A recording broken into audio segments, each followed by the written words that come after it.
Hi friends, welcome to my channel voice of Vishnuvardhan. Friends, మీకు తెలిసిందే కదా, Chennai super Kings versus RCB match జరుగుతుంది. Chepauk stadium వేదిక. టాస్ గెలిచి చెన్నై బౌలింగ్ తీసుకుంది. ఫస్ట్ ఇన్నింగ్స్ గురించి మనం ఎక్స్ప్రెషన్ ఇచ్చాం. ఆల్రెడీ వాళ్ళు బ్యాటింగ్ చేశారు ఆర్సీబీ వాళ్ళు 197 ఫర్ 7 వికెట్స్తో. అయితే టార్గెట్తో దిగిన చెన్నై సూపర్ కింగ్స్ ఫస్ట్లోనే వికెట్ కోల్పోయింది. ఎవరిదంటే Rahul Tripathi first over 8 runs దగ్గర అవుట్ అయిపోయాడు. తర్వాత రుతురాజ్ గైక్వాడ్ కూడా 8 రన్స్ దగ్గర అవుట్ అయిపోయాడు. పెద్ద స్కోర్ ఏం చేయలేదు. తర్వాత దీపక్ కూడా పెద్ద పీకే దాన్ని కొట్టడానికి వచ్చినట్టు కొట్టాడు, కానీ 26 దగ్గర అవుట్ అయిపోయాడు. ఓవరాల్గా 52 దగ్గర శామ్ కరణ్ అవుట్ అయ్యాడు. ఓవరాల్గా 10 ఓవర్స్ కంప్లీట్ అయ్యేటానికి చెన్నై సూపర్ కింగ్స్ 66 ఫర్ 4 ఉంది. అయితే దీంట్లో మెయిన్గా మాట్లాడుకోవాల్సింది రచిన్ రవీంద్ర 36 రన్స్ కొట్టాడు 26 బాల్స్లో. రాహుల్ త్రిపాఠి ఏం పెద్ద ఇంపాక్ట్ ఏం చేయలేదు, 5 రన్స్ కొట్టాడు. తర్వాత రుతురాజ్ గైక్వాడ్ డక్అవుట్ అయిపోయాడు. దీపక్ హూడా కూడా 4 రన్లకి అవుట్ అయిపోయాడు. శామ్ కరణ్ 8 రన్లకి అవుట్ అయిపోయాడు. తర్వాత దూబే ఇంపాక్ట్ ప్లేయర్ కింద వచ్చాడు. ఇప్పుడు బ్యాటింగ్ చేస్తున్నాడు. 12 రన్స్ కొట్టాడు 6 బాల్స్లో. అయితే ఇప్పుడు మనం బౌలింగ్ గురించి మాట్లాడుకుంటే భువనేశ్వర్ కుమార్ 3 ఓవర్స్ వేసి 20 రన్స్ ఇచ్చి 1 వికెట్ తీశాడు.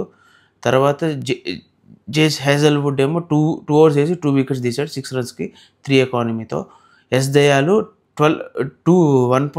1 ఓవర్ వేసాడు 5 వికెట్స్ తీశాడు 5 రన్స్ ఇచ్చాడు 0 వికెట్స్ 3 ఎకానమీతో బౌలింగ్ చేశాడు.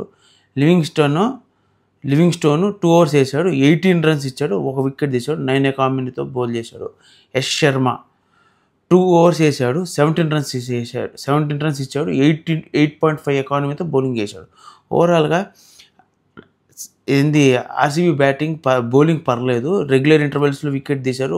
10 ఓవర్లు కంప్లీట్ అయ్యేటప్పటికి 66 for 4. It's a good bowling అని చెప్పుకోవాలి. ఓవరాల్గా ఇక్కడ ఏంటంటే బ్యాటింగ్లో వాళ్ళు ఇంపాక్ట్ చూపించారు. లాస్ట్లో టిమ్ డేవిడ్ 22 రన్స్ కొట్టడం వల్ల వీళ్ళు 196 దగ్గరికి వచ్చారు. లేకపోతే 176 దగ్గర 7 వికెట్స్ పడినాయి. వాళ్ళు రెగ్యులర్ ఇంటర్వెల్లో వికెట్లు కోల్పోయారు. ఇప్పుడైతే మన చెన్నై గురించి మాట్లాడుకుంటే చెన్నై ఈ మ్యాచ్ అంత ఇంపాక్ట్ చూపించినట్టు కనిపించట్లేదు. ఎందుకంటే ఫస్ట్లోనే 8 రన్స్ దగ్గర 1 వికెట్, 8 రన్స్ దగ్గర 2 వికెట్లు, 26 దగ్గర 1 వికెట్, 52 ఫర్ 4 వికెట్స్. ఓవరాల్గా 10 ఓవర్స్ కంప్లీట్ అయ్యేటప్పటికి 66 ఫర్ 4 రన్స్ అంటే 66 ఫర్ 4 వికెట్స్ అంటే ఈ మ్యాచ్ ప్రాబబిలిటీ మారిపోయింది. మేబీ ప్రాబబిలిటీ పూర్తిగా మారిపోయింది. గ్రాఫ్ కూడా మారిపోయింది. 80% రాయల్ ఛాలెంజ్ బెంగళూరు గెలిచేటట్టుగా కనపడుతుంది. 20% చెన్నై సూపర్ కింగ్స్ గెలిచేటట్టుగా కనపడుతుంది. కానీ మనం ఇక్కడ మాట్లాడుకోవాల్సింది ఏంటంటే ఢిల్లీ క్యాపిటల్స్ మ్యాచ్ కూడా ఇలానే పరిస్థితి ఉంది. వాళ్ళు కూడా ఇలానే పరిస్థితి ఉంది. కానీ లాస్ట్లో వాళ్ళు సాలిడ్ కంబ్యాక్ ఇచ్చి మ్యాచ్ని ఎగరేసుకుంటూ పోయారు. ఎవరిది లక్నో సూపర్ జైంట్స్ పైన. అప్పుడు అది పెద్ద టర్నింగ్ మ్యాచ్. ఓవరాల్గా ఇప్పుడు చూసుకుంటే వీళ్ళు 60 బాల్స్లో 130 రన్స్ కొట్టాలి. 57 బాల్స్లో 130 రన్స్ కొట్టాలి. 13.8 ఎకానమీతో కొట్టాలి. అంటే 13 runs per over 14 runs per ఓవర్తో ఎకానమీతో కొట్టాలి. అది సాధ్యమే. ఇంకా బ్యాట్స్మెన్స్ ఉన్నారు. ధోని ఉన్నాడు, ఇంకా 2-3 బ్యాట్స్మెన్స్ ఉన్నారు. ఓవరాల్గా వచ్చి హిట్టర్స్ కూడా ఉన్నారు. పర్లేదు.